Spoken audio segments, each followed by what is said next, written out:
Hello guys, आज मैं हमारे एजुकेशन सिस्टम के बारे में बात करूंगा। ASER annual status of educational report 2017 के अनुसार इंडिया के 83% स्टूडेंट जॉब के लिए एम्प्लॉयबल नहीं हैं। इंडिया हर एक साल में जितने इंजीनियर प्रोड्यूस करता है उतना यूएस और चाइना मिलके भी नहीं करते। इंडिया में लगभग हर साल 88 लाख स्टूडेंट ग्रेजुएट होते हैं, जो किसी और देश में नहीं होता है। इंडिया में हर 90 मिनट में एक स्टूडेंट सुसाइड करता है, मतलब हर एक दिन 20 स्टूडेंट पढ़ाई के प्रेशर के कारण सुसाइड कर लेते हैं। Indian education system 19th century के कंटेंट को 21st सेंचुरी के स्टूडेंट को पढ़ाता है। इस कारण जो इंडस्ट्रीज को चाहिए वो स्टूडेंट को आता ही नहीं है। इस कारण बेरोजगारी बढ़ती जा रही है। तो यहाँ मैं 4 ऐसे टॉपिक्स पे बात करना चाहूँगा जो आपको सुनना चाहिए, चाहे आप एक स्टूडेंट हो या parent. Number 1, herd mentality, Hindi में कहे तो भेड़ चाल। और इंडिया में ये तो बहुत ही ज़्यादा कॉमन है। पेरेंट्स यहाँ तक कि स्टूडेंट भी यही करते हैं। अब इसमें होता यह है कि यदि एक ऐसा करियर जिसमें ज़्यादा पैसे और ज़्यादा नाम हो तो उसी करियर को ज़्यादा फॉलो करने की कोशिश की जाती है, विदाउट अपनी कैपेबिलिटी और पैशन जाने ही। बिना जाने कि मुझे किस करियर या किस चीज़ को करने में ज़्यादा खुशी मिलती है, सब भेड़ की तरह एक ही दिशा में चल पड़ते हैं। नंबर 2, स्टूडेंट डेब्ट। अगर आपको हाई सैलरी वाली जॉब या हायर पोस्ट चाहिए तो इसके लिए आपको हायर एजुकेशन भी करना पड़ता है। अब ये किसी ऐसे वैसे कॉलेज या इंस्टीट्यूट में तो होगा नहीं, और बड़े इंस्टीट्यूट में तो फीस भी कम नहीं होती, और ये हर कोई तो अफोर्ड नहीं कर सकता। और इंडिया में तो लगभग 90% के पास इतने पैसे नहीं होते। इसीलिए यही लोग स्टूडेंट लोन लेते हैं, यानी जॉब मिले या ना मिले, कर्जा और खर्चा पहले से ही तय कर लिया। अब इसमें जॉब मिलने की गारंटी तो होती नहीं है। अगर मिलता भी है तो जिससे खर्चा भी निकल जाए वही बहुत है। स्टूडेंट्स तो यूनिवर्सिटी के कमाने का जरिया बन के रह गया है। इवन गवर्नमेंट भी यही समझती है।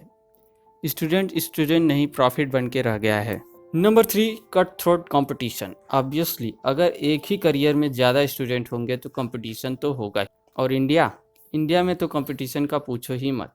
पहले अच्छे कॉलेज पाने के लिए कंपटीशन, फिर अच्छे जॉब पाने के लिए कंपटीशन। बस एक रेस के घोड़े की तरह दौड़ते जाओ और कुछ नहीं। और अंत में मिलता भी क्या है? ज़्यादातर को निराशा। और जो सफल होता है इन सब में, वो सेटिस्फाइड नहीं होता अपनी लाइफ में। उसे बाद में पता लगता है कि ये सब तो वो खुद भी कभी करना भी नहीं चाहता था। ये सब तो सोसाइटी कराना चाहती थी। सोसाइटी उसका फ्यूचर लिख रही थी, वो नहीं। याद रखना, पैसे कुछ खुशी के कारण बन सकते हैं, लेकिन पैसे से खुशी खरीदी नहीं जा सकती। इन सब में स्टूडेंट फंस के रह जाता है। वो न तो अपना बचपन खुल के जी पाता है, न ही जवानी। सोसाइटी के सपने पूरे करने में वो कभी इंजॉय ही नहीं कर पाता है। If life is a race then you should end first, means death. सोचिए, यदि जीवन एक दौड़ है तो उसे आपको सबसे पहले खत्म कर देना चाहिए, मतलब मृत्यु। Number 4, value of degree.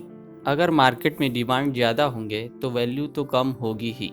यहाँ कंपनीज में काम करने के लिए हद से ज़्यादा कंपटीशन है, इसीलिए कंपनीज डिग्री को महत्व नहीं देती हैं, वो एक्सपीरियंस को महत्व देती हैं। डिग्री को आप बस अपने सीवी में मेंशन कर सकते हैं, वो बस आपको जॉब के लिए एलिजिबल कर सकती है, जो जॉब अक्सर उस डिग्री के स्टैंडर्ड से लो ही होता है। इंडिया में पीएचडी डिग्री धारक भी क्लर्क यानी चपरासी जैसी नौकरी पाने के लिए भी अप्लाई करते हैं। तो सोचिए आपके डिग्री की क्या वैल्यू रह गई है मार्केट में। डिग्री बस आपको एलिजिबल बना सकती है कि आप उस जॉब के लिए अप्लाई कर सकें, लेकिन कंपनीज आपसे इंटरव्यू लेकर ही जॉब देंगी। क्यों? क्योंकि उन्हें आपसे मतलब है, आपकी डिग्री से नहीं। बड़ी कंपनीज जैसे एप्पल, माइक्रोसॉफ्ट, ओरेकल, गूगल और डेल जैसी कंपनीज अब डिग्री पर नहीं बल्कि presentation skill, problem solving skills पर हाई पोस्ट जॉब देती हैं।